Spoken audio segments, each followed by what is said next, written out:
This December I'm making a Christmas calendar using vanilla JavaScript and HTML canvas. In each one of these days, I'm gonna procedurally generate a unique Christmassy item because I need icons like these around this time, and good free ones are hard to come by. I also want to easily scale and color them in different ways. I hope you'll follow along and implement your own versions so I can showcase them in a special video on the 24th. You'll practice working with coordinates, basic math, and various JavaScript programming techniques. It's a good project, I think, to learn about code modularity, reusability, and how to write consistent code. Today is day 17 and we're gonna draw a cookie. Coding with Radu. Let's code now. To draw the cookie here, next to all other items, we're gonna go to index.html and add another function to our array at the 17th index, draw cookie. And we'll implement this in its own file, cookie.js. Control clicking this will create it in VS Code here inside the items folder. And our draw cookie function is going to have the same parameters as everything else. Context, XY, size, and the hue. And let's begin by drawing that bounding box using these two helper variables and stroking this rectangle with the same width and height. So this is where we want our cookie to fit. And I'm going to draw it using the technique we studied in that Ebbinghaus illusion video by making many circles appear when drawing a single circle. You'll see. I'm going to set a radius to 1/4 of the size this time, so not filling that whole shape. And then I'm going to draw it using these default parameters, setting the line width to the radius. So it's going to be a very thick circle. And the stroke style, let's give it a dark color. I always think about cookies as dark because they've been burnt there in the oven. So save and refresh, and this is what you see. Now you could get this donut shape to fill this whole region by doubling its radius. So let's do that. ×2 here. And now it just looks like a filled circle. But remember, this is a stroke we have here, just a very thick one.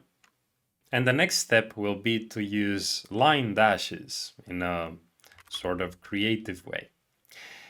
First, what I want to know is what is the length of this circle that we are drawing, because I want to be able to divide this length in even parts. And we just have 2 pi r for the length of the circle, and then the dash length is going to be how many parts you want to divide this length into. I'm going to choose 6. And then we set the line dash to 0 and the dash length.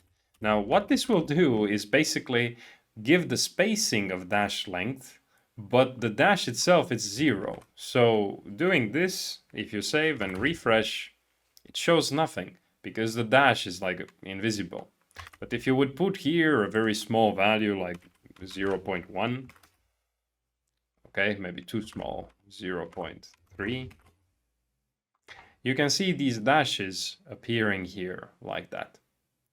Now the trick is to use a round line cap, because then all of these dashes start to have a rounded part like this and a rounded part like this. So even if you keep this value as a 0, because of this round line cap,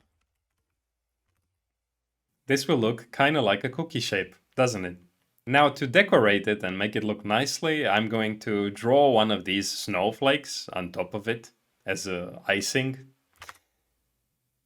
But for that, we need to reset this line dash, otherwise the snowflake will be drawn dashed as well.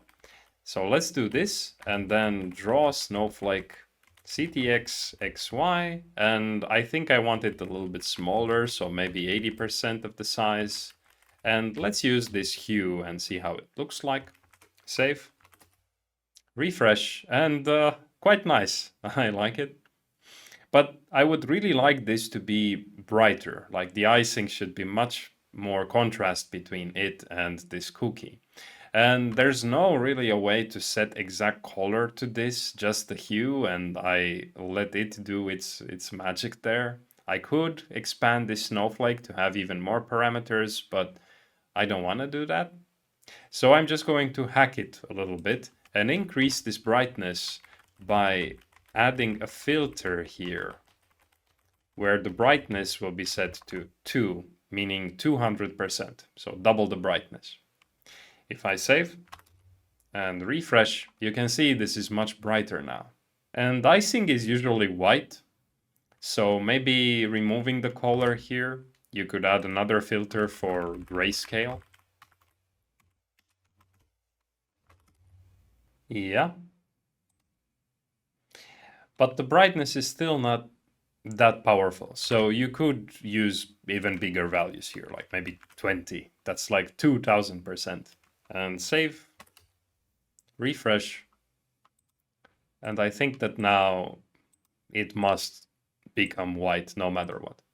Notice also how this snowflake has rounded caps here. And I think that's good. This one is much more sharp. But this one, because we have set here the line cap to round, it's affecting it. And I think that's good because when you put the icing on the cookie, it's kind of like toothpaste. It keeps the edges round a little bit. So it adds to the effect, I think. I really like how now that we have implemented many of these items already, we can use them in creative ways, and the end result in code is really small, but the items look quite complex.